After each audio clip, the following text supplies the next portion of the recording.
Okay, good morning, welcome back. Now this is part 2, if you wish, of the wheeling practice series. But before I get started, I want to say thank you to Maqbul Patel for the Panama plate. What a fantastic and beautiful place. Thank you so much for the plate. It's a great token of friendship, so I really appreciate that. Thank you for taking the time to send it. Wonderful. Now, as regards the plates, you know we value them all. They're all tokens of friendship around the world, so thank you so much. We are getting rather full. We haven't really got any room left whatsoever, so as time goes on, we won't have room for any more whatsoever. But to all of you who've ever sent plates, thank you so much. They're a fantastic token of esteem and friendship. And we make, as I said before, it feels like you're an audience watching here in the garage with me. I look around, each one is a person, so I really appreciate that. And again, thank you, Maqbul, for that. It's a great gift. Now, into this today. This is the mudguard from the last video.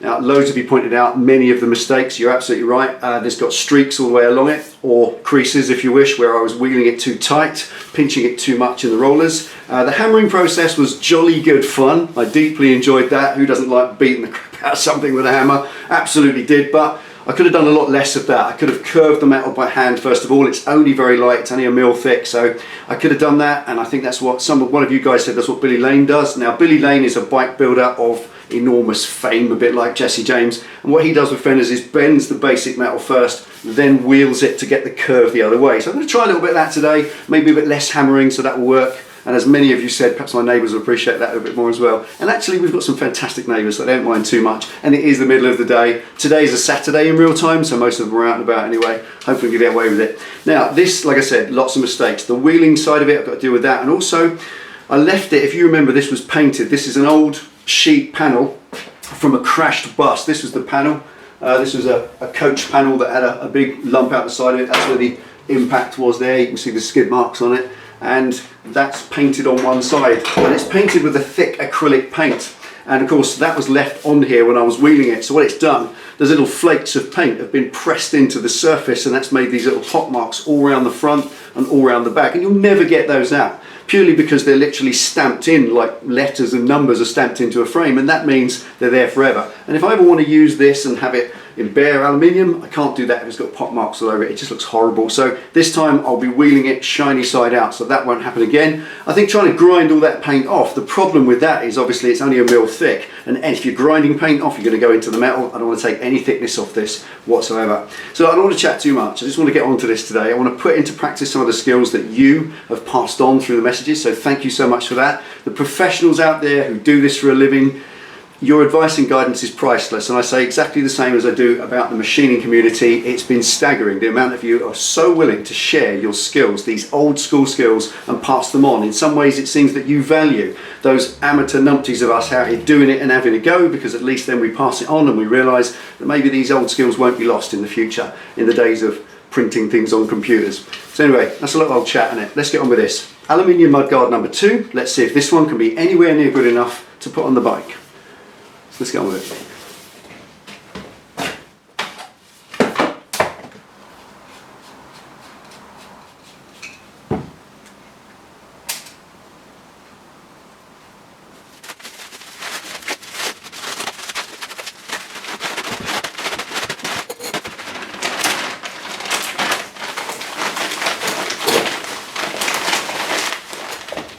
Okay, I didn't reckon on the bag taking quite so long to fill up. It's probably because the sand that's turned up is a little bit damp, just a little bit, and it's a bit clumpy, and it's not just pouring in nicely. So what I'm doing is using an old soda water bottle that fits nice and tight into the stitched opening that's there. There's kind of bar tacking on the top to stop it ripping, and that holds nice and tight. Just hold it there. There's the sand. I'm using Decopac silver sand, horticultural silver sand. It's silica free, lime free, it's washed, salt free and all that, so it's recommended in the eBay sale that I used for sandbags and metalworking, so that's what I'm using. I know I could use shot. Loads of you said use lead shot, but I haven't been able to find it in a nice quantity, easy to buy. It's a little bit more difficult than it seems. But as you can see, this has turned up slightly damp and a bit clumpy, so filling it up is a bit of a challenge, but you just shake it in through the bottle like that. Obviously the bottle's got a bigger neck than a little daft funnel, that won't do the job. It shakes in okay, a tiny bit at a time. It's 11:30 now. This is an hour since I started filling this up. but I'm almost done. That's the last bit. And then I'll be able to check it, see if it's thick enough. I've got enough sand in it. There we are, right, okay, let's check that.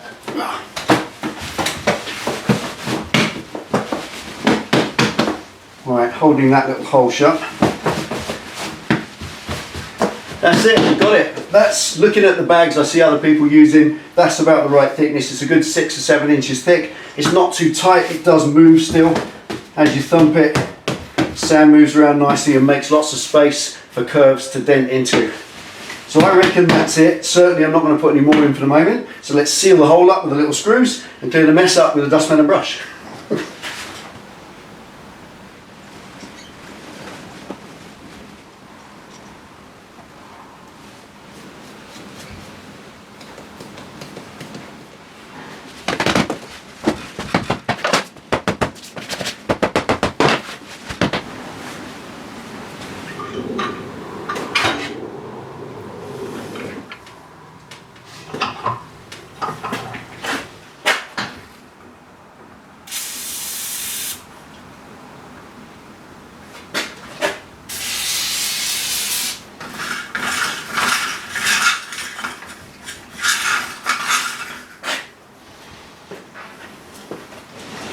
Right, okay.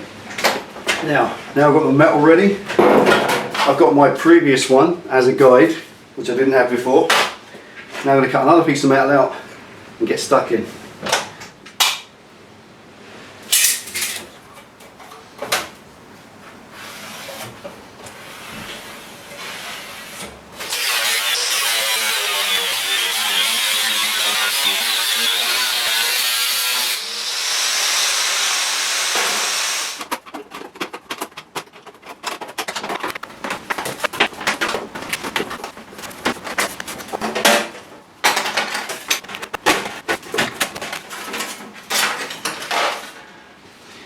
Right, okay, got myself a fresh piece ready to go, but I'm going to roll this piece that way in with that on the inside so it doesn't show, and hopefully I won't get any little pot marks that I got around this caused by flakes of paint. This is a hard wearing acrylic paint that they paint coaches with. It's extremely difficult to get off. It's resistant to chemicals and fuel and all sorts of things, and grinding that off when this is 1 mil thick, I'm just going to thin out the metal. So I'm going to leave it there and it'll flake away in time. It'll be on the inside anyway, and hopefully this time will be the outside and make a nicer finish. So the first thing I'm going to change about what I did in the last video, instead of putting that in the bag and hammering that shape first and then curling it at the same time, I'm going to try and just bend this to the rough shape first that I need, and then wheel it straight away. And I'm going to see, I don't know, some of you might be shaking your heads already, I don't know. So the idea is bend it first to that shape. Once it's in that shape, then just start wheeling and see if I can put the sideways curve in and keep the lengthways curve and actually not hammer it at all. Let's see.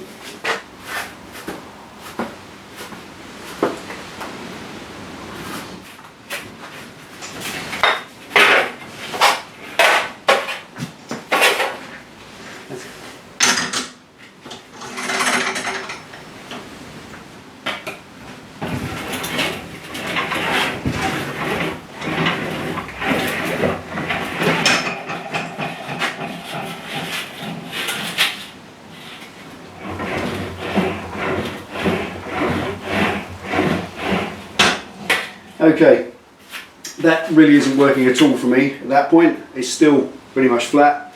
The wheeling process is, I think, the curbing process, sorry, the curbing is being resisted by that, it's holding it out. So I'm just going to get the bag, clean up these edges first so don't split the bag, and beat that into a bit more of its shape first.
it's incredible how just the second time round, the second time doing this, you feel more confident at it. There's definitely less mistakes going on. It's curving a little bit more compliantly. I'm getting less of the puckering that I did on the sides because I'm kind of stretching this section more. And that's a lot better than it was before. I had horrible folds in that last time. I'm just going to take this down each side now, about 3/4 of an inch. It's again 9.5 inches wide. It only needs to be 6.5 after the fold, so I need it to be 7.5 inches unfolded, just so I can start getting that rippling out and start making the proper curve.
A little way to go yet.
Right, okay, now that hopefully is the outside shape.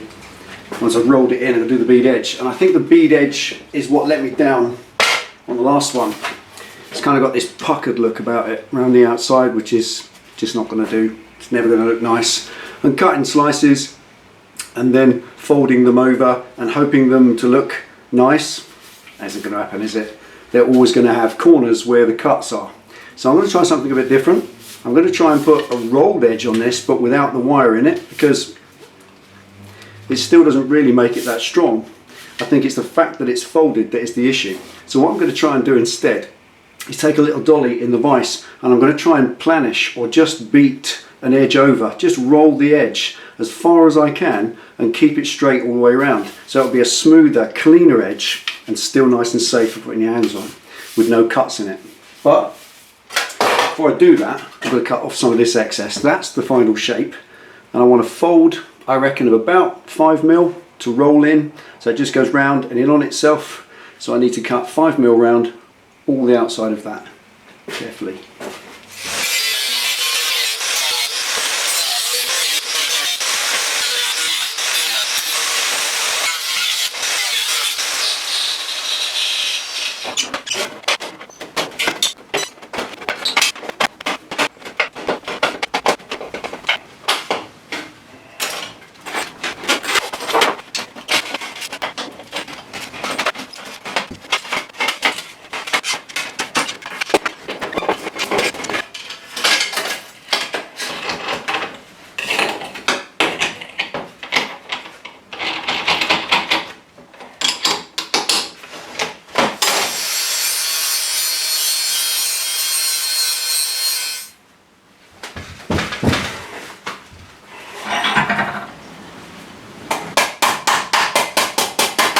Looks easy.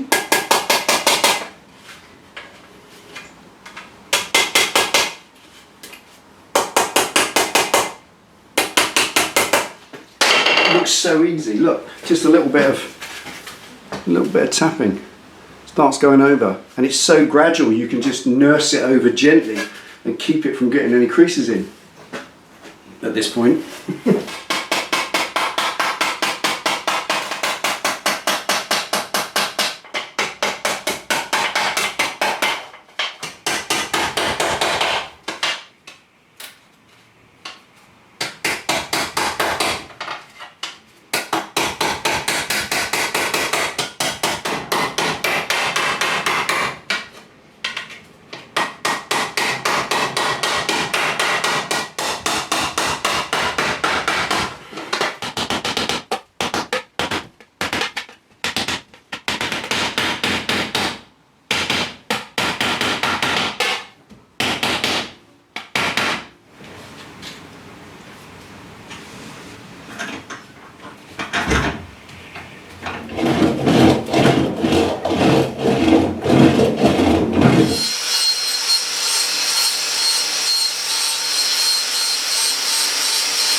Right, here we go. Here it is, and that's it. Now, that's the second effort, and I've come to the conclusion that whether I made the first one, the second, and if I did a third, fourth or fifth, I probably wouldn't get them any better, because to be quite honest, that one isn't really any better than this. What I like about this one is that I've rolled the bead all the way around the edge without splitting it. On the first one, as you saw, I cut this all the way around to fold it over with no puckering. And I worry about that because as time goes on, could possibly any of these cuts crack further and crack across mudguards. Only soft, thin aluminium. It's a Triumph, it's a twin, it vibrates, etc. But this one, the fact that there are no cuts on that all the way around, that's one piece with no splits in it. I'd say this has got a little bit more long-term life in it than the other one. This one, shape-wise, equally as good as the other one. Curve that way is correct. There's a little bit of a lip on the front, a couple of imperfections in it. But whether this is polished like this, sandy finish like that, or whether it's painted and bodyworked, I don't know. That's the decision of the owner of the bike. So I'll ask her, see what she wants to do with it. But either way, that's the one I'm going to go with. And finally, in the next video, I'm going to try and make this at the most 4 videos, this little mini project. So that was 1, this is 2. The next one, what I'm going to do is use some of this here brass rod. I've got some 10mm brass rod. I've had it for ages, looking for something to do with it. I think I'll use that to make a little frame to hold it on. When I was at a bike show recently, I saw an old vintage bike, about 100 years old, and the way that the front mudguard was held on was this little tiny wire frame. The end of the wire, you say wire, it's 10mm thick, the end of that, you just flatten it out with a hammer to make a tab, drill it through. It really is funky and cool, and that will go nicely on the top there, come down and bolt on top of it. Be nice and lightweight, and if we are going to go with the bare metal finish, the brass against the alley, well that's just gorgeous because there's gold and silver on this bike all over the place. So lots of options for the next video. Thank you for watching this so far, I really appreciate it. This is a little mini project. Those of you who are thinking we've abandoned the Hayabusa, most certainly not in any way whatsoever. These few videos doing this and this one and the next couple at the most, they're just learning a few skills so I can actually jump onto the Hayabusa and make the best of the bodywork, because the first thing on the Hayabusa is going to be a tailpiece, a nice bodywork tailpiece shaped calf racer styly, either from this or, if I'm brave enough, from brass sheet metal. Don't know, going to see if I can find some cheap enough just in case I mess it up. Here we are, thank you for watching, join us in the next one. We'll start making a little frame for this. Ride safe, have a great weekend. See you next time.